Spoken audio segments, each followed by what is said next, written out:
आम्हाला आनंद आहे की राष्ट्रीय स्तरावरती पण देखील ज्यावेळी विषय येत असताना त्यांना आमची चिंता आहे. पण मला असं वाटते आम्ही खरं हिंदुत्व काय आहेत हे आम्हाला कोणी सांगायची गरज नाही आणि ते वारंवार आम्ही सिद्ध करण्याची भूमिका आम्ही घेतलेली आहे.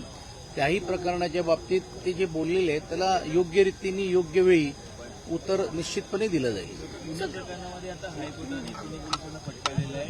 तुमच्यावरती काय राजकीय दबाव आहे त्यामुळे मुख्यमंत्र्यांच्या मुलाचं नाव तुम्ही त्या गुन्ह्यात अजित पवारांची ही मला असं वाटते सरकारची नामुष्की आहे की माननीय उच्च न्यायालयाने आणि न्यायालयीन प्रक्रियेला हस्तक्षेप करून घेऊन आता या चौकशी कशा चाललेल्या आहेत काय चाललेल्या आहेत ह्याच्यावर टिप्पणी करणं मला असं वाटतं हे गृह मंत्रालयाचा आणि विशेषतः सरकारचा हा फेलियर आहे आणि म्हणून किमान आता कोर्टाने सांगितल्याप्रमाणे अंमलबजावणी करण्याची जबाबदारी तर ते करणारच त्यांना करावंच लागेल. पण हे का झालं का केलं गेलं नाही आणि या सर्व विषयाच्या वरती अंतिम आठवड्यामध्ये विरोधी पक्ष या नात्याने आम्ही संपूर्ण चर्चा घडवण्याचं काम आम्ही करू. वेळ प्रसंगी याला जाब विचारत असताना देखील तो सभागृहाचं काम 1-2 मिनिटं थांबलं तरी चालेल.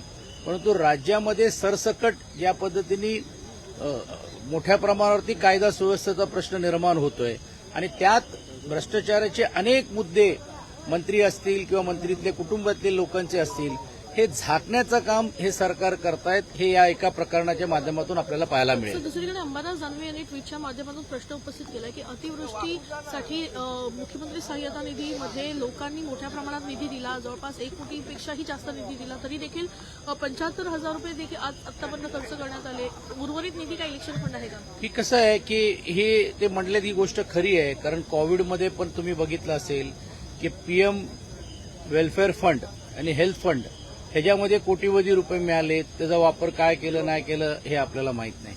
माननीय मुख्यमंत्री सहायता निधीमध्ये लोकप्रतिनिधींचे पैसे आहेत, अनेक सामाजिक संस्थेचे पैसे आहेत आणि 1 कोटी नाही त्याहीपेक्षा मोठी रक्कम त्यामध्ये असेल. अर्थात तो अधिकार माननीय मुख्यमंत्रीचा आहे पण हेच पैसे सर्वसामान्य शेतकरी आणि कष्टकरींसाठी जर वापरले असते तर नक्कीच त्याचा स्वागत करता आला असता.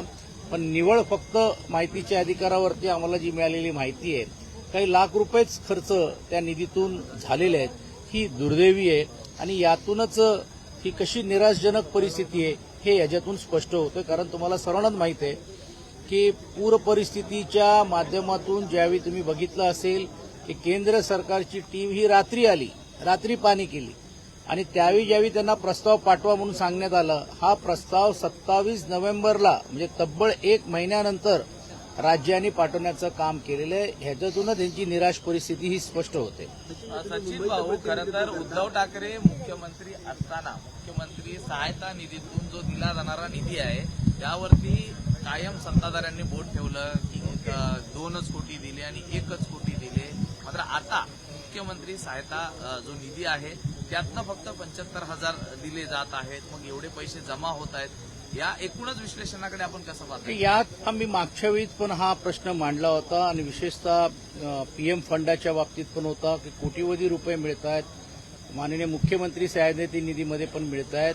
ह्याचा लोकभिमुक्त वापर कसं होतं काय होतं हे लोकांसमोर ठेवलं आणि मांडणं गरजेचं होतं आणि म्हणून आज ही माहिती ज्यावेळी पुढे येते त्यातूनच ही सरकारची निराशजनक परिस्थिती ही याच्यातून स्पष्ट होते, मानसिकता स्पष्ट होते आणि ह्याच विकास निधी मग आमदारांच्या शिफारसीवरती कार्यकर्त्यांना मदत करण्यासाठी किंवा कार्यकर्त्यांच्या माध्यमातून त्यांच्या कुटुंबातले असेल किंवा वैद्यक मदतीसाठी असेल किंवा वेगळ्या माध्यमातून मदत करण्याचा होतोय का हा प्रश्न देखील निर्माण होतोय. मुंबईचं प्रतिनिधित्व करता पण मुंबईची जी शौचालय त्याची खूप दुरावस्था आहे. यासोबतच जर महिलांचे शौचालय त्याच्यामध्ये अनेक वेळा पुरुषांचा वावर दिसतो. अशा प्रकारच्या घटना सातत्याने समोर हा वारंवार हा प्रश्न या निमित्ताने निर्माण होतो. तर अनेक भागांमध्ये शौचालय नाही आणि म्हणून त्यावेळी आम्ही मागणी केल्यानंतर शासकीय इमारतीमध्ये आणि पेट्रोल पंप्समध्ये हे महिलांसाठी आणि सर्वसाधारण लोकांसाठी हे शौचालय उपलब्ध करून द्यायला पाहिजे ही भूमिका होती.